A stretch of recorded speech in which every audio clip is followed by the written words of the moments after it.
Hello বন্ধুরা, নিয়ে আসলাম সিমের ডালের রেসিপি। তো প্রথমে তোমরা রাত্রে সিমের ডালটাকে চুলে ভিজিয়ে নেবে।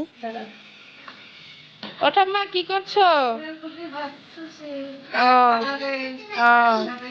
ভিজিয়ে নেওয়ার পর আঙুলের সহায়ে তোমরা ডালটাকে চুলে তারপরে তোমার কুকারে আমি কুকারে দিয়ে দিয়েছিলাম। কুকারে তোমরা পেঁয়াজ, হলদি, লঙ্কা, জিরে গুঁড়ো দিয়ে জল দিয়ে লবণ পরিমাণ মতন দিয়ে হালকা একটু চিনি দিয়ে কুকারে 3টি সিটি বা 2টো সিটি দিয়ে দিবে। আমি 3টি সিটি দিয়েছিলাম। দেওয়ার পর তারপর আমি ফোড়নে দিয়েছিলাম জিরা, শুকনো লঙ্কা, তেজপাতা, রসুন থেতো করে দিয়েছিলাম। তারপর মাছ দিয়ে ধনেপাতা দিয়ে নামিয়ে নিয়েছিলাম। তো তোমাদের রেসিপিটা কেমন লাগলো কমেন্টে জানিও। ভালো লাগলে সাবস্ক্রাইব করে দিও, লাইক একটু করে দিও। তো টাটা বাই বাই, দেখা হবে নেক্সট ভিডিওতে। ভালো থেকো, সুস্থ থেকো।